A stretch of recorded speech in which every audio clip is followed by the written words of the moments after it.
မင်္ဂလာပါမိတ်ဆွေတို့ဒီနေ့ပြန်ပြီးတော့မိတ်ဆွေတို့ကနိုင်ငံခွန်အားပေးချင်တယ်တော့ကျွန်မဒီနေ့မြန်မာနိုင်ငံရဲ့သတင်းတွေကိုလည်းပေါ့နော်ကျွန်မကြားတဲ့အခါမှာမိတ်ဆွေတို့ကိုပေါ့နော်ကျွန်မမြန်မာနိုင်ငံနဲ့ပတ်သက်ပြီးတော့မှ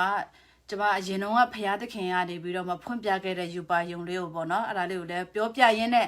မိတ်ဆွေတို့မြန်မာပြည်အတွက်စိတ်ပူနေကြတဲ့သူတွေအတွက်ကိုကျွန်မခွန်အားပေးချင်တာဖြစ်တယ်နော်ဆိုတော့အခုလောလောဆယ်မှာကျွန်တော်တို့နော်ဝီယုံကြည်သူတွေအနေနဲ့ကလေဟိုတိုက်ပွဲတစ်ခုပြီးတစ်ခုစစ်ဟောပေါ့နော်ဖြစ်ဟောပေါ့ဒီဝီငီရမှာတိုက်ရမယ့်အရာကတစ်ခုပြီးတစ်ခုထက်နေတယ်တလားအခုကျွန်တော်တို့ America နဲ့တော့အကိုကျွန်တော်တို့အမြဲပေါ့နော်အမြဲတမ်းဒီတိုက်ပွဲဝင်နေတဲ့အချိန်မှာလေမြန်မာပြည်ကအကြောင်းကလည်းလာရောဟာပေါ့နော်ကျွန်မဟိုကြားချင်းမှာလေကျွန်မဘာဖြစ်လဲဆိုတော့ကျွန်မစိတ်ထဲမှာလေဟို1 minute ဦးတလား1 minute ဦးဆိုတာကဘာလဲဆိုဖះကကျွန်မကိုလေမြန်မာပြည်နဲ့ပတ်သက်ပြီးတော့ယူပါယုံဖွင့်ပြထားတာရှိတယ်ကျွန်မပေါ့နော်ဆိုတော့ဟိုစိတ်မပူဘာလို့လဲဆိုတော့ဖះမှာတခုခုအကြံစီရှိတယ်ဆိုတော့ကျွန်မနားလဲတယ်နော်ဆိုတော့ဒီ2019မှာကျွန်မ2019မှာလေကာမောင်းရင်းနဲ့ဘာဖြစ်လာလဲဆိုတော့ဖះကကျွန်မကိုဖွင့်ပြတယ်ပြောပြတာပေါ့နော်ဟိုဒါဝိရဲ့ဒီချင်းမွားဆက်ကချင်းကိုကျွန်မအဲ့ဒါကိုစင်ကြေးရင်းနဲ့ဘာဖြစ်လာလဲဆိုတော့ဖះသခင်က24နာရီเนาะဆူတောင်းခြင်းကိုလုပ်ပါဆိုတော့အဲ့လိုမျိုးဖះကပြောလာတယ်ဟာကိုရောပေါ့နော်24နာရီဆူတောင်းရတဲ့အလုပ်ကြီးကဘသူကဘောနော်ဘသူဒီ24နာရီလုံးလောက်အောင်မှာဆိုလူကရှာလို့ရပါမလားပေါ့နော်ကျွန်မအရန်ဟွာဖြစ်တယ်ဖြစ်ပါမလားပေါ့ဒါပြီးရင်သူတို့ကိုဒီတိုင်းခိုင်းလို့လည်းမရဘူးလေနော်မခိုင်းလို့လည်းမဖြစ်ဘူးလေမရဘူးဆိုတာမဖြစ်ဘူးလေနော်ဆိုတော့ဟိုသူတို့အ ਨੇ ဆုံးတော့လက်ဖက်ရည်ပိုးလေးတော့ပေးရမယ်လေနော်အဲ့လိုမျိုးဆိုတော့ကျွန်မစဉ်းစားတယ်နောက်တော့ကွာဘာပဲဖြစ်မရရအောင်လုပ်မယ်ဆိုပြီးကျွန်မလေအဲ့လိုမျိုးပေါ့နော်ဖះဖွင့်ပြတဲ့အရာကိုလေ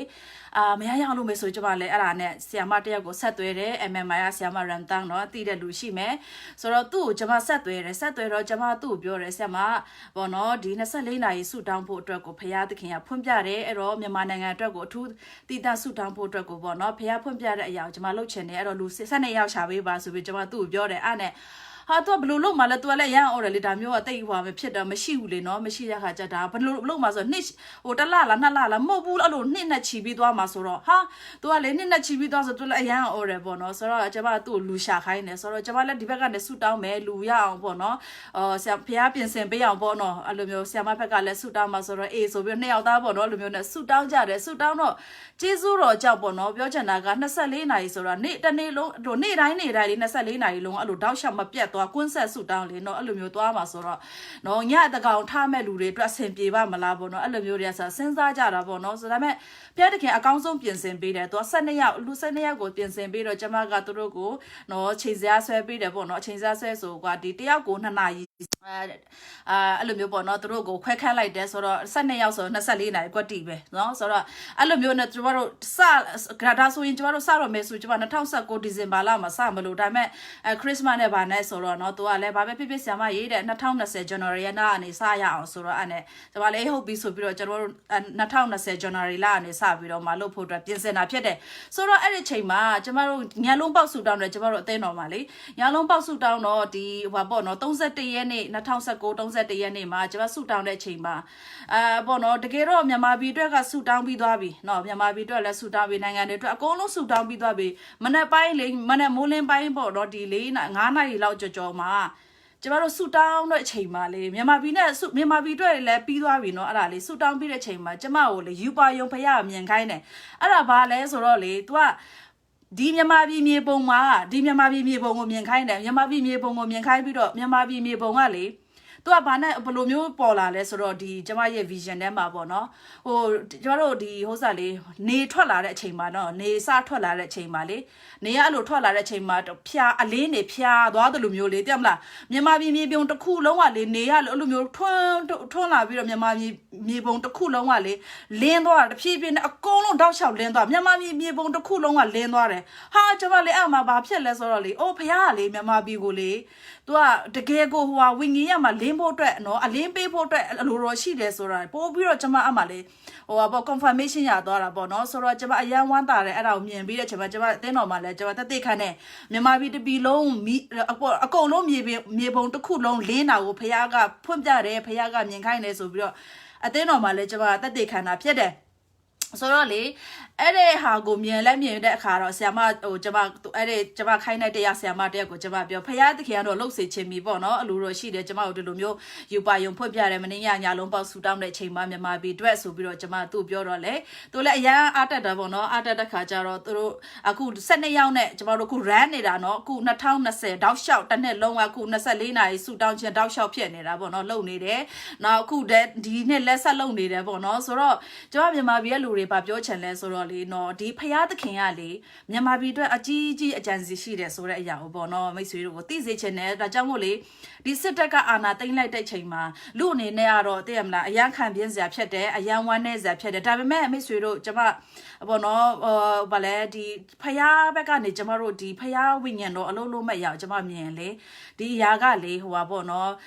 ဘယ်လိုပြောမလဲအရန်ဟိုလိုမျိုးယူကျုံမရဖြစ်စရာမလိုဘူးဖြစ်တယ်ကျလားဖယားအလုံးလုံးမဲ့အရာရှိတယ်မြန်မာပြည်မှာလေဖယားသခင်အကြီးကျယ်အလုံးလုံးမဲ့အရာဖြစ်ရှိတယ်ဆိုတာကိုကျမကောင်းကောင်းဝိညာဉ်ထဲမှာသိတယ်ကျမဒါကြောင့်မို့ဒီအခုလုံနေတဲ့အရာကဒီဖြစ်နေတဲ့စစ်တပ်ကအာဏာသိမ်းတဲ့အရာဒီလေနော်အခုလောလောဆယ်ချိန်မှာတော့လေသိရမလားအစိုးရဆုံးအညစ်ညူးဆုံးလက်မခံနိုင်စရာအကြောင်းပေါ့နော်လက်မခံနိုင်စရာအဆုံးပေါ့နော်တကယ်ကိုဘသူမှတရားကြီးကိုဝမ်းသာပါတယ်ဆိုပြီးတော့လက်ခံစရာအကြောင်းမဟုတ်ပေမဲ့ဖယားတကယ်ကြည့်နေမိတ်ဆွေမြန်မာပြည်ကိုလေတလားကျမတို့မထင်မှတ်တဲ့ဟိုပေါ့နော်ရှုထောင့်ကနေပြီးတော့ဖယားတကယ်ပြောင်းလဲစေလိမ့်မယ်မိတ်ဆွေအဲ့ဒါယုံကြည်ခြင်းရှိပါလို့ကျမခွန်အားပေးချင်တာဖြစ်တယ်နော်ဒါကြောင့်မို့လေကျမကအခုချိန်မှာတော့တချို့ကလည်းအမေရိကန်အတွက်ကျမပြောမဟုတ်မြန်မာပြည်အတွက်ကကျမဖယားသခင်လှုပ်ခိုင်းနေတဲ့အရာကျမအခုမှတော့ဒါကိုအသေးစိတ်တော့ဒီမြန်မာပြည်ရဲ့အကြောင်းနဲ့ပတ်သက်ပြီးတော့မှတော့ဒီသတင်းတွေဖြစ်လာတဲ့အချိန်မှာကျမလည်းဖယားသခင်ကဒီလိုအချိန်တိုင်းပြင်ဆင်ပေးတယ်လို့ကျမလည်းခံယူတယ်ဒါကြောင့်မို့ကျမလည်းဒီဟာကိုပေါ့နော်မိတ်ဆွေတို့ကိုဖယားဖွင့်ပြတဲ့ယူပါယုံနဲ့အတူကျမတို့အခုလုပ်နေတဲ့အရာကိုပေါ့နော်မိတ်ဆွေတို့ကိုအသိပေးနေတာဒါကြောင့်မို့ကျမတို့ဘက်ကလုပ်ရမယ့်အရာနော်အကောင်းဆုံးသောလက်နက်ကလေသိမလားစစ်တပ်တွေလိုမျိုးတနက်ကင်ပြီးတော့ချိန်ကြောက်တာမျိုးမဟုတ်ဘူးကျမတို့ကလေကျမတို့ရဲ့လက်နက်ဒီနော်ဆူတောင်းခြင်းလက်နက်ဖြစ်တယ်ဟာလေလုယာကျမတို့ဒုထောက်မယ်ကျမတို့မြန်မာပြည်အတွက်ကျမတို့ဆူတောင်းမယ်ဒါကကျမတို့အတွက်အကောင်းဆုံးသောလက်နက်ဖြစ်တယ်နော်ဒါကြောင့်မို့လို့ကျမတို့ဟိုးတည်မလားဒီလောကကလက်နက်တွေနဲ့လေပြိုင်စရာအကြောင်းမရှိဘူးဖြစ်တယ်မိတ်ဆွေဒါကြောင့်ဟိုဘက်ကတက်ကိုလည်းကျမတို့ကမုန်းစရာအကြောင်းမရှိဘူးတက်လားသူတို့အထဲမှာအလုံးလုံးနေတဲ့ဝိညာဉ်ကိုကျမတို့ကမြင်ဖို့လိုတယ်သူတို့အထဲမှာဘယ်ဝိညာဉ်ကဘာအလုံးလုံးနေလဲဆိုတာကိုကျမတို့ကနားအားလည်ဖို့လိုတယ်နော်သူတို့အတွက်ကျမတို့ဆူတောင်းပေးရမယ်နော်ဆိုတော့သူတို့အမုန်းပွားဖို့မဟုတ်ဘူးနော်ဒါကြောင့်မို့လို့ကျမတို့ဒီနေရာမှာနော်ဝိညာဉ်ရဲ့မှာအကင်းပါဆိုတာနဲ့ကျမတို့ကလေနားလည်ဖို့လိုတယ်တက်လားဟိုလူကိုသွားပြီးတော့မမုန်းမိစေနဲ့နော်အဲ့လိုပြောလို့လေကျမကသူတို့အရန်ထောက်ခံနေလို့ပြောနေတာမဟုတ်ဘူးဖြစ်တယ်နော်ဒါသူတို့မုန်းစရာအကြောင်းလည်းမရှိဘူးဒါပေမဲ့ဘုရားသခင်ကလေသူတို့အားဖြင့်လဲနော်ပြောင်းပြန်လှန်ပြက်လိုက်နိုင်တယ်သဘောအဖြစ်မြန်မာပြည်ကြီးကိုလေပြောင်းလဲအောင်သူတို့အားဖြင့်လဲဘုရားသခင်ကလုံနိုင်တာဖြစ်တယ်ဒါကြောင့်မိတ်ဆွေဒီနေ့မှာကျမတို့အားကိုးရမယ့်အရာကဖယားသခင်ပဲဖြစ်တယ်တလားဟို UN နေတည်မလားကုလသမဂ္ဂတွေအမေရိကန်နေဟိုကတခြားနိုင်ငံတွေငါတို့လာကူပါစေဆိုတာမျိုးမိတ်ဆွေတို့ကျမမြန်မာပြည်လူတွေအလုံးဝမမျှော်စေချင်ဘူးကျမတို့မျှော်ရမယ့်အရာဖယားနော်ဖယားစင်မှာပဲကျမတို့ဒူးထားရအောင်ကျမတို့ဖယားစင်မှာပဲဆူတောင်းရအောင်အဲ့ဒါကိုလေကျမခွန်အားပေးချင်တာဖြစ်တယ်တလားဆိုတော့ကျမတို့အတွက်အကောင်းဆုံးသောလက်နက်ကအဲ့ဒါပဲเนาะဒါကြောင့်မြန်မာပြည်ရဲ့အကောင်းဆုံးသောလက်နက်ဒီဆူတောင်းခြင်းဖြစ်တယ်เนาะကျမတို့ယုံကြည်သူတွေเนาะတကယ်ကိုစီးလုံးညီညွတ်ဆိုတာနဲ့ကျမတို့သဘောတူဆိုတာနဲ့ကျမတို့ဆူတောင်းတဲ့အရာဒီအကောင်းဆုံးသောလက်နက်ဖြစ်တယ်ဆိုတဲ့အရာကိုမိတ်ဆွေတို့ကိုခေါ်အားပေးခြင်းနဲ့เนาะဒါကြောင့်မို့လို့ကျမတို့เนาะကျမ Facebook မှာမြင်နေကျမတို့ဒေါ်စုနဲ့ပေါ့เนาะငါတို့တွေအတူတူရပ်ပါတယ်ငါတို့သူတို့နဲ့အတူတူเนาะသူတို့ကိုဗာလဲသူတို့တပိန်းဖောက်တဲ့လူနဲ့လက်ခတ်သူတို့နဲ့လက်တွဲပါတယ်ဆိုတာမျိုးပေါ့အလိုတချို့ကလည်းမြန်မာပြည်တက်ဆူတောင်းတဲ့အမျိုးပေါ့เนาะဟိုဓာတ်ပုံတွေတွဲလောက်ကြတယ်ကောင်းပါတယ်ဒါပေမဲ့လေမိတ်ဆွေကျမဗာပြောချင်လဲဆိုတော့အဲ့လိုမျိုးတွေလုံနေတဲ့အရာကလူမြင်တဲ့အရာပိုင်းเนาะဒါပေမဲ့လူမမြင်တဲ့အပိုင်းမှာဖယားရှိမှာတကယ်ကိုမြန်မာပြည်အတွက်တကယ်မိတ်ဆွေဆူတောင်းသလားမြည်ရင်နဲ့မြန်မာပြည်အတွက်တကယ်မိတ်ဆွေဆူတောင်းတာအဲ့ဒါပိုရေးကြည့်တာဖြစ်တယ်မိတ်ဆွေဆိုတော့ကျမတို့တက်ပုံတင်တာတော့မှန်တယ်ဒါပေမဲ့အဲ့တက်ပုံတင်တဲ့အရာလေးနဲ့လည်းကျမတို့မပြီးသွားစေချင်ဘူးတက်လားမလားတက်ပုံတင်တာလည်းဟုတ်တယ်ဒါပေမဲ့တစ်ဖက်ကနေလည်းလူမမြင်တဲ့နေရာမှာကျမတို့နိုင်ငံအတွက်ကျမတို့မြည်ရင်နဲ့ဘယ်လောက်တွေ့ဆူတောင်းလဲအဲ့ဒါဖယားကြည့်နေတာဖြစ်တယ်နော်ဒါကြောင့်မို့လို့ကျမတို့အခုချိန်မှာပို့ပြီးတော့မှမြန်မာပြည်အတွက်လည်းပို့ပြီးတော့ကျမတို့ဆူတောင်းရမှာဖြစ်တယ်နော်ဒါကြောင့်မိတ်ဆွေတို့ဒီနေ့ဒီမှာတို့မြန်မာပြည်ကြီးဖျားသခင်ကကြီးမားသောအကြံစီရှိတယ်ကြည့်နေမြန်မာပြည်လုံးဝပြောင်းလဲလာမယ်တဲ့လားကျမတို့လုံးဝယုံကြည်တယ်ဒီအရာဖြစ်တဲ့အရာက နော်ဟိုဘယ်လဲလူအနေနဲ့ဆိုတော့အရာဆိုးတဲ့အရာကြီးလို့မြင်ရပေမဲ့လေဖះလုံးမဲ့အရာကြီးကြီးမားမားရှိတယ်ဆိုတော့ကျွန်မအကျွမ်းမဲ့ယုံကြည်တာဖြစ်တယ်ဒါကြောင့်မို့မြန်မာပြည်ကြီးဖះသခင်ကလေကောင်းကြီးပြီးတော့မယ်မြန်မာပြည်ကြီးဖះသခင်ကလေလွတ်မြောက်စေတော့မယ်ဆိုတဲ့အရာကိုလေကျွန်မဝိညာဉ်ထဲမှာခံစားရတယ်မိတ်ဆွေတို့နော်ဒါကြောင့်ဒီတိုင်း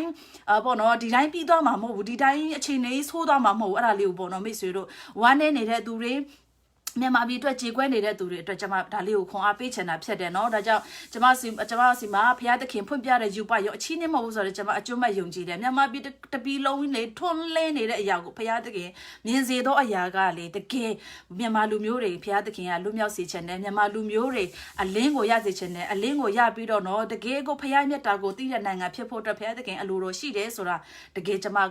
ကိုယ်တိုင်ပေါ့เนาะဒီအောင်ဖခင်ဖွင့်ပြတဲ့အရာကိုမြင်တဲ့အခါမှာဒါကြောင့်မို့လဲကျွန်မလေတက်ခါရမယ်ဆိုရင်ပေါ့နော်အဲ့ဒီ12ရက်အတွက်ကိုလေကျွန်မဘာပဲဖြစ်သူတို့တနေ့ကိုအလုပ်တစ်ခုလို့ဖြစ်သွားပြီလေအဲ့ဒီဆူတောင်းတဲ့ဟာတည်မလားတယောက်ကို2နာရီစီဆိုတော့24နာရီဒီလိုပဲနေ့တိုင်းသွားနေတဲ့ခါကျတော့ဒါသူတို့အတွက်အလုပ်ဖြစ်သွားပြီအလုပ်ဖြစ်သွားတဲ့ခါကျတော့ကျွန်မဘက်ကလည်းအလိုက်သိရမယ်တည်မလားအလိုက်သိရမှာဆိုတော့သူတို့အများကြီးတော့ငါလည်းပေါ့နော်မပေးနိုင်ဘူးဒါပေမဲ့လည်းပေါ့နော်ဒီလက်ဖက်ရည်ဖို့အနေနဲ့ပေါ့နော်သူတို့အဲ့လိုမျိုးလေးပေါ့နော်နည်းနည်းပလေးပေါ့နော်အဲ့လိုမျိုးသူတို့ပေးတာဖြစ်တယ်တော့ဟာငါပေးနိုင်မှာတစ်ခါတစ်ချက်ကျွန်မစဉ်းစားတယ်လူအနေနဲ့ဟာငါဒီလောက်လူ22ယောက်ကြည့်ငါပေးနိုင်မှာမလားဆိုတာကြီးကနော်ဝေးရလာပြီလေ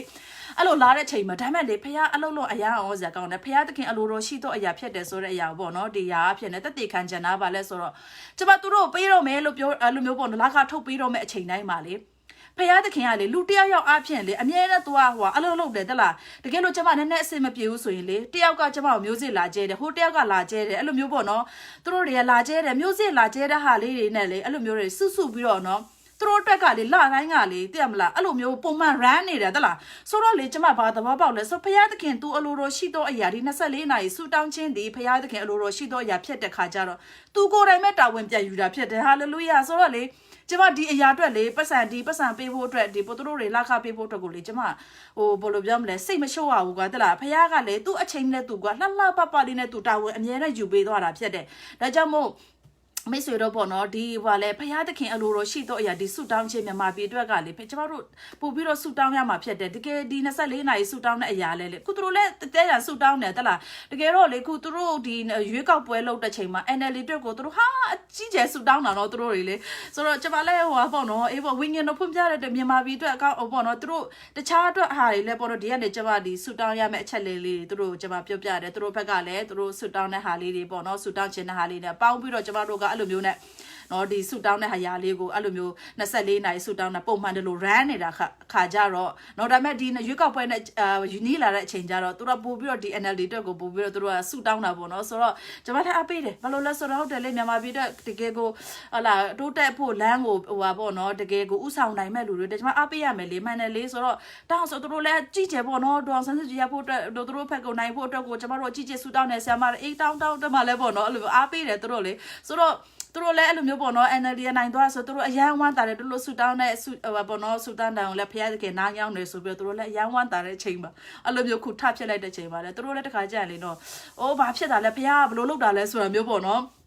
်ဖြစ်တိုင်းနဲ့ဒါပေမဲ့လေကျွန်မပြောချင်တယ်မိတ်ဆွေတို့ဆူတောင်းတဲ့သူတွေနော်လုံးဝဒီရောက်ကြည့်ချင်ပြစိတ်တဲ့ကြဖို့မဟုတ်ဘူးဖြစ်တယ်ဖခင်သခင်ကတာရွေးကောင်းသောအရာဖခင်သခင်ကလုံးမှာဖြစ်တယ်ဟာလေလုယာဆိုတော့လေလူအနေနဲ့ကျွန်မတို့ကြံစီတာထက်ပိုကောင်းတဲ့အကြံစီဖခင်သခင်စီမှာရှိတယ်ဆိုတော့ကျွန်မအကျွတ်မဲ့ယုံတာဖြစ်တယ်ဒါကြောင့်မို့ကျွန်မတို့အဲဒီဘိုချုပ်ကြီးတွေကိုလည်းကျွန်မတို့ကောင်းကြည့်ပေးရအောင်သူတို့အားဖြင့်အထူးသဖြင့်နော်သိပါလားသူတို့အားဖြင့်ဖခင်သခင်ကအလုံးလုံးနိုင်တယ်သူတို့နှလုံးသားကိုပြောင်းလဲစေနိုင်တယ်ဖခင်သခင်ကလေဆိုတော့ကျွန်မတို့ကုလသမဂ္ဂတွေဟိုအမေရိကန်တွေနော်တခြားနိုင်ငံတွေအားကိုးဖို့မဟုတ်ဘူးဒီချိန်မှာကျွန်တော်တို့အားကိုးရမယ့်အရာဖះဖြစ်တယ်နော်ဖះအလုံးလုံးရင်အဲ့ဒါသူတို့စစ်တပ်တွေရဲ့စိတ်နှလုံးသားတွေကိုပါဖះသခင်ကပြောင်းပြန်လှန်ပြီးတော့လေဟိုကျွန်တော်တို့မမျောလင်းထားတဲ့အရာတွေကိုလည်းသူတို့ကလုံနိုင်တာဖြစ်တယ်လေနော်သိရမလားဆိုဒီဖာရောဘရဲ့စိတ်နှလုံးကိုခိုင်ပါစေရလဲဖះပဲသိရမလားဒါပြီးရင်လည်းပျောက်ပြောင်းပြပြီးတော့လှော့လိုက်တာလည်းဖះပဲလေနော်ဆိုတော့ဒါကြောင့်မလို့ကျမတို့ကနော်သ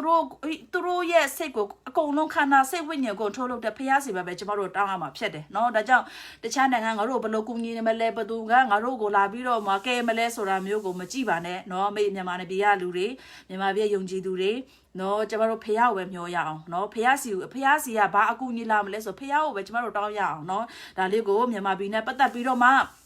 မြန်မာပြည်ပါရှိတဲ့လူတွေเนาะခုဝမ်းနေပြီးတော့မှเนาะတကယ်ကိုစိတ်ထိခိုက်ခံစားနေရတဲ့သူတွေအတွက်ကိုကျွန်မဒါလေးကိုပေါ့เนาะခွန်အားပေးခြင်းနဲ့တခြားပေါ့เนาะ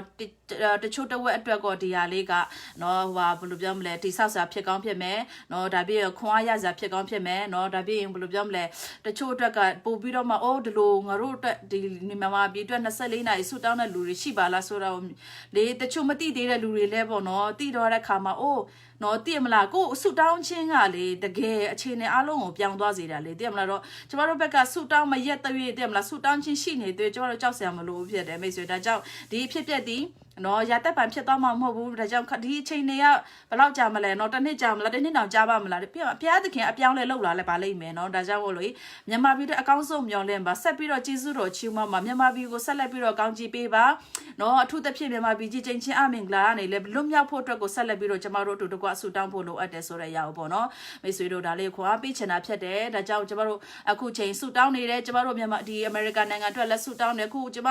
အမေရိကန်အတွက်ကိုနော်ဒီဝင်းငင်တိုက်ပွဲဝင်တယ်လို့ပြောနေတယ်လေကျမတောက်လျှောက်ပြောလာတာဆိုတော့ဒီလိုပြောလုံနေတဲ့အချိန်မှာလေဒီမြန်မာပြည်ကဟာလာတော့သိရမလားဟိုတခါကျကိုမိသားစုတက်တာမှကိုမတောင်းနိုင်တော့သိရမလားမြန်မာပြည်အတွက်နဲ့ဒီအမေရိကအတွက်ကိုဒီလိုဖြစ်နေတာလေဆိုတော့ဒါပေမဲ့ကျမတို့ဆူတောင်းတဲ့အရာကအချင်းချင်းမဖြစ်ဘူးဆိုတဲ့အရာပေါ့နော်ကျမမိတ်ဆွေတို့ကိုဒီဟာပေါ့နော်ဒီအမေရိကမှာဖြစ်ပျက်နေတဲ့အရာအဖြစ်လဲပေါ့နော်မိတ်ဆွေတို့ကိုခွန်အားပေးချင်တယ်နော်ဒီတနင်္လာနေ့ကလေကျမတို့ဒီတမတာထရမ့်ကိုနော်သူတဲတဲ့ဟိုတယ်မှာလေသူလောက်ကြံတာလေနော်လောက်ကြံတဲ့ခါကျတော့ဒါသူတို့တချို့ဒီ CNN တို့နော်တကယ်မီဒီယာကြီးတွေကတော့သူတို့တွေကဒါကိုမသိစေချင်တဲ့ခါကျတော့သူတို့ကဖုံးတယ်လေတဲ့မလားမမှန်ဘူးဆိုပြီးတော့သူတို့တွေကဖုံးတယ်ဒါပေမဲ့တကယ်တိကျတဲ့အတဲ့ပေါ့နော်ခုကျမခုဟွာလောက်တဲ့ယူတဲ့တဲ့ငါကြတော့သူတို့တွေကတကယ်လဲဝန်နေပေးခံရတဲ့ YouTube ကလည်းသူတို့ကိုတခါလေကြက်နော်နှစ်ပတ်လောက်ထိသူတို့မပြောခိုင်းဘူးအဲ့လိုမျိုးလေသိရမလားကျမတကယ်ယူတဲ့တဲ့နေအမှန်ကန်နေဆိုတော့နော်သူတို့စီကနေပြီးတော့တကယ်ကိုသူတို့ကလည်းတိတိကျကျဟာပဲသူတို့ကလည်းဟွာလောက်တာဟုတ်ဆိုတော့အဲ့ဒီဟိုဒီပြီးခဲ့တဲ့တနင်္လာနေ့မှာသမ္မတထရမ့်ဒီဟိုစားလေးဒီဟိုတူတဲတဲ့ဟိုတယ်မှာပေါ့နော်ဒီစနိုက်ပါပေါ့နော်ဒီဟိုပေါ့ချောင်းပြီးတော့ပြစ်တဲ့ဟာကလေသူတို့တွေကဒီဟိုစားတူတဲတဲ့ဟိုတယ်ကိုသူတို့ကအဲ့ဒီတနက်နဲ့ပြစ်တဲ့ခါလေးနော်ကြည်စားသူကတော်သေးတာဖះကဒီသမ္မတထရမ့်ကိုသူကညံပညာပေးတယ်တလားသူနဲ့အတူရှိတယ်ဖះကအဲ့လိုမျိုးရှိတဲ့ခါကျတော့သူ့ကိုဟိုဟာလေးဒီဂျီကာပေါ့နော်ဒီအကောင့်စားမှန်ပေါ့နော်ဂျီကာကိုသူ့ဟိုလှဲခိုင်းနေအဲ့ဒီဟိုတယ်ကအရင်ကတော့တာမန်ပဲသိရမလားဒါပေမဲ့အဲ့ဒီတမတာတဲလာတဲ့ခါမှာအဲ့ဒီဟိုတယ်ကိုသူကဂျီကာကပလိုက်တဲ့ခါကျတော့သူတို့အဲ့ဒီမပြစ်ခင်လေးတပတ်လောက်အလိုလေးမှာသူတို့ကကာလိုက်တာနော်ကာလိုက်တဲ့ခါကျတော့အဲ့ဒီကာလိုက်ခြင်းအဖြစ်အဲ့ကြည်စံကမထိုးဖောက်တော့ဘူးသူကကြည်စံသွားရလမ်းကြောင်းကိုကြည့်တဲ့အခါမှာလေဟိုတမတာထရမ့်ရဲ့ခေါင်းတက်တဲ့ကိုသူတို့ကမှန်ဖို့ကိုသူတို့ကချိန်ပြီးတော့မှကိုသူတို့ကပြက်တာဆိုတာကိုသူတို့ကလည်းမြင်ရတာပေါ့နော်ဆိုတော့အခုချိန်သူတို့ကတော့ဒါတွတ်တွတ်တိတ်နဲ့သူတို့စုံစမ်းနေတယ်နော်စုံစမ်းနေတဲ့ခါကျတော့သူတို့အခုကဘလို့သူတို့စုံစမ်းမှုထဲမှာပေါ့နော်တချို့တစ်ဝက်ဖြေထွက်တာကြတော့ဒီပြစ်တဲ့အရာကပေါ့နော်မြေပြင်ကနေပြစ်တာမဟုတ်တော့ဘူးပေါ့နော်ဒီမြေဟိုနော်ဒီမြေပြင်ကနေပြစ်တာမဟုတ်ဘဲနဲ့ဒီပေါ့နော်အတန်တိတ်လေးရင်ပေါ့နော်အဲ့လိုမျိုးတုံးပြီးတော့ပြစ်လောက်တယ်ဆိုတဲ့အရာကိုပေါ့လေသူတို့တွေကအဲ့လိုခတ်မှန်းတယ်ဘာလို့လဲဆိုတော့သူကြည်စံလာတဲ့လမ်းကြောင်းကဒီအောက်ဖက်ကနေလာတာမဟုတ်ဘူးပေါ့နော်ဒီဟိုစားဗာလဲဒီလေချောင်းပေါ့နော်ဒီလေချောင်းကနေဒီလိုဟိုပေါ့ဒီလိုရင်ပေါင်တိုင်းပြီးတော့ဒီလေတစ်ဖြောက်နဲ့သူလာတဲ့ပုံစံဆိုတော့ဒါပေမဲ့ဟယ်လီကော်ပတာအတန်လည်းမကြားရဘူးဆိုတဲ့ခါကျတော့ဒါကအတန်တိတ်လေရင်တခုခုသူတို့တွေပေါ့နော်ဒီအစစ်မြက်ပေါ့နော်ရင်ကိုတုံးပြီးတော့မှသူတို့ဒီဟိုစားသမထထရမ့်ကိုလောက်ကြံနေဆိုတာကိုသူတို့ကတွေ့တာဖြစ်တယ်ဆိုတော့ဒါပေမဲ့အခုချိန်မှာတော့ဘသူကလောက်တယ်လဲဆိုတာအတိအကျတော့မသိသေးဘူးပေါ့နော်ဒါပေမဲ့အခုသူတို့အသေးလွန်စားရနေတာတော့အဲ့ဒါပေါ့နော်တို့မြေပြင်ကနေပြစ်တာမဟုတ်ဘူးဆိုတာတော့သိကြတယ်ပေါ့နော်ဒါကြောင့်မို့ဒီကျမယုံကြည်တယ်ကျမတို့ဒီယုံကြည်သူတွေဆုတောင်းပေးတဲ့အရာဒီနော်တမတာထက်ကိုလည်းကောင်းကာကွယ်တယ်ဆိုတော့ကျမအကျွတ်မဲ့ယုံကြည်တာဖြစ်တယ်နော်ဒါကြောင့်မလို့ကျမတို့မြန်မာပြည်ကလူတွေနိုင်ငံကောင်းဆောင်တွေအတွက်ကိုလည်းကျမတို့ဘက်ကနော်ဆုတောင်းပေးဖို့လိုတယ်နော်ကျမတို့ဆုတောင်းပေးခြင်းကသူတို့အတွက်လည်းအကွေကာဖြစ်တယ်တလားအဲဒါကြောင့်မို့တမတာထက်ဆိုလို့ရှိရင်ကျမတို့ယုံတယ်သူ့ကိုကောင်းငင်တယ်မှာအများကြီးလေနော်သူ့ကိုလေကာကွယ်ပေးတချို့ prophet တွေလေမြင်တဲ့လူတွေလည်းသူတို့တွေပြောတယ်တလားဆိုတော့ဘာပဲဖြစ်ဖြစ်ကျမတို့ဆုတောင်းတဲ့အရာကအချီးနှီးမဖြစ်ဘူးဆိုတာနော်သူခဏသူလေးဟိုဘယ်လိုပြောမလဲသူ့ကိုတတ်ဖို့ကြံတဲ့အရာကပေါ့နော်ဟိုစားဘယ်လိုပြောမလဲအရင်ကကျမတို့မသိအများကြီးရှိဒါပေမဲ့အခုချိန်ကကြတော့သိရမလားသူတမတရလည်းမလုပ်တော့ဘူးသူခုလောလောဆယ်ကသူအိမ်ဖြူတော်မှာမနေဘူးလေနော်အမလေးမနေတဲ့လူတယောက်ကိုသွားပြီးလုပ်ကြံတော့စဉ်းစားတာကြည့်တော့မိတ်ဆွေတို့နော်စာတန်းကဘယ်လောက်ထိအောင်လုပ်လဲဆိုတော့လေအဲ့လိုမျိုးပေါ့နော်သူတို့တွေရဲ့အထဲမှာ နော်ဒီနိုင်ငံကိုအတွက်ကိုလေအကောင့်နာကိုမစင်စားနိုင်အောင်သူ့ကိုပဲဥတီပြီးတော့တည်မလားအမုံပွားပြီးတော့လုံနေကြတဲ့အရာကနိုင်ငံကိုပဲထိခိုက်နေတာလေတည်မလားအဲ့ဒါတွေလည်းသူတို့တွေလည်းအမြင်မှန်ရအောင်တည်မလားနော်ဒီအမေရိကအချို့တွေနော်ဝင်းငင်မျက်စိကွယ်နေတဲ့သူတွေအတွက်ကိုလည်းကျမတို့ကဆူတောင်းအထူးဆူတောင်းပေးဖို့လိုအပ်တဲ့အရာလေးကိုပေါ့နော်ခွန်အားပေးခြင်းနဲ့ဒါကြောင့်မို့လို့ဒီနေ့ကျမတို့ယုံကြည်သူတွေအထူးတစ်ဖြင့်မြန်မာပြည်ရဲ့လူတွေနော်တည်အမေရိကမှာရှိတဲ့လူတွေကျမတို့ပို့ပြီးတော့မှသူများရဲ့ထပ်ပို့ဆူတောင်းရမှာဖြစ်တယ်တည်မလားခုအမေရိကနိုင်ငံအတွက်ပါမကောက်တည်မလားခုမြန်မာမှာလည်းရေးဖြစ်နေပြီခါကြတော့ကျမတို့ကပို့ပြီးတော့နှစ်ဆအရင်အထက်ပို့ပြီးတော့နှစ်ဆကျမတို့ကစူတောင်းရမှာဖြစ်တယ်เนาะဒါကြောင့်မို့မိတ်ဆွေတို့ကျမတို့ဘယ်လိုပြောမလဲဒီကျမတို့ post တင်တဲ့နေရာမှာပဲကျမတို့ကเนาะဆန္ဒကအတော်စုနဲ့ပဲဟိုပေါ့เนาะသူရက်တီပါရဲဆိုတာမျိုးကိုအဲ့လိုမျိုးပြတဲ့အရာလောက်လေးမှာကျမတို့မတိမ့်တိမ်ပဲနဲ့เนาะဖះမမြင်ခွဲရမှာเนาะဖះပဲမြင်ပြီးတော့လူတွေမမြင်တဲ့နေရာမှာကျမတို့မြည်ရင်နဲ့เนาะဒီကျမတို့နိုင်ငံအတွက်ကိုဆူတောင်းတဲ့သူတွေဖြစ်ဖို့အတွက်ဖြစ်ရအောင်ဆိုတဲ့အရာလေးကိုပေါ့เนาะမိတ်ဆွေတို့ခွာပေးချင်တာဖြစ်တဲ့ဒါကြောင့်ကျမတို့ဒီအမေရိကန်နိုင်ငံအတွက်တော်၎င်းမြန်မာပြည်အတွက်တော်၎င်းအကောင်းဆုံးတော်လက်နက်ကတော့ဆူတောင်းခြင်းလက်နက်ဖြစ်တယ်เนาะဒါကြောင့်မို့လို့ဘယ်လိုပြောလဲခုချိန်မှာကျမမြန်မာပြည်ရဲ့လူတွေเนาะတလုံးကခုစိတ်ထဲမှာလေဟိုလိုမျိုးပြောင်းပြန်ဟိုဘယ်လိုပြောမလဲရောင်းရက်ခတ်နေတဲ့ဟာမျိုးမဖြစ်စေချင်ဘူးတက်လားเนาะဖះသခင်ကဗာပြောလဲဆိုတော့ဒီဟိုစားလေစံစာထဲမှာကျမတို့ကြည့်ရင်ဖိလိပ္ပိထဲမှာကျမတို့ကြည့်အဘယ်မှုရောင်မှာစိုးရင်ချင်းမရှိပဲတင်တို့တောင်းလျှောက်လို့သမျှတော့ရောက်ဖះသခင်နဲ့တောင်းလျှောက်ကြလို့သူ့ပြုလေအဘယ်သူမြတ်ကြံ၍မမီနိုင်တော့ငင်တက်ချင်းကိုဖះသခင်နဲ့သခင်ယေရှုခရစ်အားဖြင့်သူတို့စိတ်ဝိညာဉ်ထဲကိုသွန်ပေးတော်မူမယ်တဲ့ဒါကြောင့်မို့ကျမတို့ငြိမ်သက်ချင်းရှိဖို့လိုတယ်เนาะငြိမ်သက်ချင်းရှိဖို့လိုတယ်ဆိုတော့ကျမတို့အခုချိန်မှာတင်းငယ်ငယ်နဲ့ငြိမ်သက်ချင်းရှိဖို့တော့တရှင်တော်ဝိညာဉ်တော်ရဲ့ကိုငြိမ်ကျမတို့ကเนาะတောင်းခံရမှာဖြစ်တယ်ဒါကြောင့်မို့မိတ်ဆွေတို့ဒီနေ့ပေါ့เนาะကျမအတူတကွဆူတောင်းချင်တဲ့မိတ်ဆွေတို့နဲ့ပေါ့เนาะကျမတို့အတူတကွဆူတောင်းရအောင်เนาะလူ2ယောက်3ယောက်ဆူတောင်းတဲ့နေရာမှာငါဖះသခင်သူရှိတယ်တဲ့เนาะဆိုတော့2ယောက်3ယောက်ပဲအတူတကွเนาะစိတ်တူကိုယ်တူနဲ့တောင်းရင်တော့မှဖះသခင်ကကျမတို့လည်းမှာရှိရင်ကျမတို့လူအများကြီးခု200ကျော်တယ်เนาะဆိုတော့ကျမတို့တကယ်ကိုနိုင်ငံကိုချစ်တဲ့လူတွေကျမတို့ဟိုတည့်မလားဘယ်လိုပြောမလဲဒီ post တွေအဖြစ်မဲ့မဟုတ်ပဲねတကယ်ကိုလက်တွေ့ကျမနဲ့အတူတူအခုဒီနေ့ကဆူတောင်းဖို့အတွက်ပေါ့เนาะဖိတ်ခေါ်ခြင်းနဲ့ဒါကြောင့်မို့ကျမတို့အခု24နိုင်ဆူတောင်းတဲ့လူတွေလည်းတောင်းနေတယ်ဆိုတော့သူတို့ကိုလည်းတတိယပြီးတော့ဆူတောင်းပေးပါသူတို့တွေလုံးဝမပြတ်မကွက်ပေါ့เนาะဒီຢာကိုဟိုပေါ့ဒီဟိုစိတ်ရောက်ကိုပါတာဝန်ရတဲ့တောင်းတာမဟုတ်ပဲနဲ့တည်မလားတာ၍တကယ်ဝင်တာစိတ်နဲ့ပြမှာပြီးအတွက်တော့လည်းကောင်းเนาะဒီအမေရိကန်အတွက်တော့လည်းကောင်းယုံကြည်သူတွေအတွက်ကိုဆက်လက်ပြီးတော့တောင်းတဲ့သူတွေဖြစ်ဖို့အတွက်เนาะကျမတို့ဆက်ပြီးတော့ဒီရမှာဒီမှာကြည်နေတဲ့လူတွေလည်းဆက်ပြီးတော့ဆူတောင်းဖို့အတွက်ကျမဖိတ်ခေါ်ခြင်းနဲ့ဆိုတော့ကျမတို့အတူတကွเนาะဖះရှိမှာကျမတို့စိတ်သဘောတူညီစွာဆူတောင်းခြင်းကတကိုးရှိတယ်เนาะဆိုတော့ကျမတို့မလုံနိုင်တဲ့အရာတွေအကုန်လုံးဖះလက်ထဲမှာပဲကျမတို့အယုံပဲဖြစ်တယ်ဆိုတော့ဘယ်မှုရာမှာဆိုရင်ချင်းမရှိပဲဖះသခင်မှာတောင်းလျှောက်လို့တဲ့အရာကိုသခင်ယေရှုခရစ်ပဲတောင်းလျှောက်ရင်းနဲ့ဖះသခင်ကငြိမ်သက်ခြင်းကိုပေးမှာဖြစ်တယ်ဒါကြောင့်မို့ကျမတို့ငြိမ်သက်ခြင်းကိုရဖို့အတွက်ဒီလဲဖះစီမှာပဲကျမတို့တောင်းမှပဲရမှာဖြစ်တယ်ဒါကြောင့်မို့လို့မြန်မာပြည်မှာကျမတို့เนาะဟိုကောင်းမွန်သောဆိုရတယ်ပြန်တက်လာဖို့အတွက် ਨੇ တကယ်ကိုမှန်မှန်ကန်ကန်နဲ့เนาะဥဆောင်တဲ့เนาะဒီဥဆောင်မှုတွေဥဆောင်တဲ့သူတွေပေါ်လာဖို့အတွက်ဆိုတာကကျမတို့ယုံကြည်သူတွေအတွက်เนาะယုံကြည်သူတွေတယောက်စီတိုင်းတာ၍เนาะပေါ့เนาะဆူတောင်းခြင်းမှာအားထုတ်ဖို့လိုတယ်ဆိုတဲ့အရာကိုပေါ့เนาะမိတ်ဆွေတွေခွန်အားပေးခြင်းနဲ့ဒါကြောင့်ကျမတို့ဆူတောင်းရအောင်ဆိုတော့မိတ်ဆွေရှိတဲ့နေရာမှာမြန်မာပြည်အတွက်ပေါ့နော်ဆူတောင်းမှာကျမလည်းဒီကနေပြီးတော့မှဆူတောင်းမှာဖြစ်တယ်ဆိုတော့အားလုံး ready ဖြစ်ကျမတို့ဆူတောင်းရအောင်နော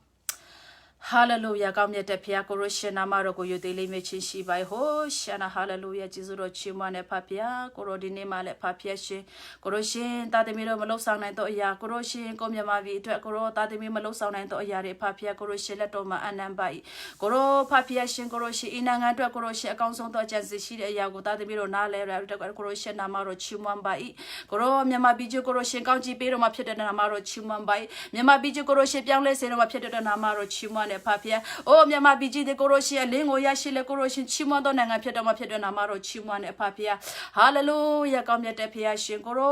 ုအိုစစ်တဲ့စစ်တဲ့ကောင်းဆောင်တွေရဲ့အသက်တာမှာလေကိုရိုရှင်အလုံးလုံးတော်မူပါဖခင်သူတို့နှလုံးသားပြောင်းလဲစေတဲ့ဖခင်ကိုရိုရှင်ဖြစ်တဲ့အိုဖခင်ရှင်ကိုရိုရှင်ပဲကင်တွယ်တော်မူပါအိုကိုရိုရှင်ပဲသူတို့စိတ်ဝိညာဉ်ထဲမှာစကားပြောတော်မူပါဖခင်အိုတကယ်ကိုနိုင်ငံကိုချစ်တော်သူတွေဖြစ်ဖို့အတွက်ကိုရိုရှင်သူတို့စိတ်နှလုံးသားပြန်လဲပြောင်းလဲစေတဲ့ဖခင်ကိုရိုရှင်လက်တော်မှာအနံပါ၏ကိုရိုရှင် အချင်းချနေကြတော့သူတွေဖဖျားရှင်ကိုရောသူတို့မိတဆိုင်တော်မိသားစုတယောက်စင်ပေါ်မှာလည်းဖငင်းတချင်းကိုပေးတော်မူပါဖဖျားရှင်ဆူတောင်းခြင်းနဲ့ကိုရောရှေးဝမျောလင်းတော်သူတွေဖြစ်စေပါမိကြောင့်ဆူတောင်းပါတယ်ဖဖျားဟာလေလုယာဖဖျားရှင်အချင်းချခံနေကြတော့တာမိတယောက်ဆင်အသက်တာမှာလည်းငင်းတကြမှာချင်းတို့နဲ့ကိုရောရှေးပို့ဆောင်တော်မူပါမိကြောင့်ဆူတောင်းပါ၏မကြခင်မှာလည်းကိုရောရှေးလွတ်မြောက်ခြင်းတို့ပေးတော်မူလဲယေရှုတော်ချီးမွမ်းဖို့ကြောင့်ဖြစ်စေပါဟာလေလုယာမြန်မာပြည်ကြီးကိုကောင်းချီးပေးပါတယ်ဖဖျားအိုးမြန်မာပြည်ကြီးလွတ်မြောက်ခြင်းတို့ပို့ဆောင်ပါဖဖျားရှင်ဟာလေလုယာချင်းချင်းအမင်္ဂလာလုံးစုံသခင်ရှုခရဖယ်ရှားပါ၏မြန်မာပြည်တော်ပြည့်တဲ့ဝင်ချတောင်းပန်တဲ့ဖဖျားမြန်မာပြည်ကြီးကိုရောရှင်းကောင်းချီးပေးတော်မူပါအိုးမြန်မာပြည်ကြီးမဆာတော်မူပါဖဖျားကိုရောရှေကဲတင်ချင်းလက်တော်မြန်မာပြည်ပေါ်မှာတက်ရောက်ပါစေတော့အိုးဖဖျားရှင်ကိုရောလူတွေလက်နဲ့ကိုကျမတို့အမကိုပါဖဖျားအိုးဖဖျားရှင်ကိုရောရှေလက်တော်ကိုပဲမျှော်လင့်ပါ၏ကိုရောရှေကဲတင်တော်လက်တော်ကိုမျှော်လင့်ပါတယ်ဖဖျားရှင်ကိုရောမြန်မာပြည်ကြီးကဲတင်တဲ့ကျေးဇူးတော်ချီးမွမ်းဖို့ကြောင့်ဖြစ်စေပါမိကြောင်းမြန်မာပြည်တတဆေဝိညာဉ်လုံးဆိုကိုရောရှေလက်တော်မှာအနန္တိခမှာသခင်ရှုခရနာမတော်မြတ်ကိုမြည်ပြုလို့ဆုတောင်းပါ၏ဖာကြောဝဖျားရှင်အာမင်ဟာလေလုယာဟာလေလုယာဟာလေလုယာဆုတောင်းတော်သားမတရားဆက်ပေါ်မှာလည်းဖျားရှင်တဲ့ငယ်တာရဲ့ငိမ်သက်ခြင်းကိုပေးပါစေဆိုတော့ကျမတို့လူရဲ့စိတ်နှလုံးကိုပြောင်းလဲစေနိုင်တာဖျားဖြစ်တယ်နော်သူတို့ရဲ့စစ်တပ်ရဲ့စိတ်နှလုံးကိုလည်းပြောင်းလဲစေနိုင်တာဖျားပဲဖြစ်တယ်ကျမတို့ဖျားကိုမျှော်လင့်အောင်ဆိုတော့တယောက်နဲ့တယောက်ပြစ်မတင်ကြနဲ့ဘလို့နော်မြန်မာပြည်ဘလို့ဖြစ်တယ်ဆိုလက်ညှိုးမထိုးလက်ညှိုးတယောက်နဲ့တယောက်ထိုးပြီးတော့ကျမတို့ပြစ်တင်ရမယ်ချိန်မဟုတ်ဘူးဖြစ်တယ်နော်မိတ်ဆွေဒါကြောင့်ကျမတို့မြတ်တာထားပြီးတော့မှနော်ဆူတောင်းချက်နဲ့ပဲကျမတို့ရင်ဆိုင်ရအောင်ဆိုတဲ့အရာလေးကိုပေါ့နော်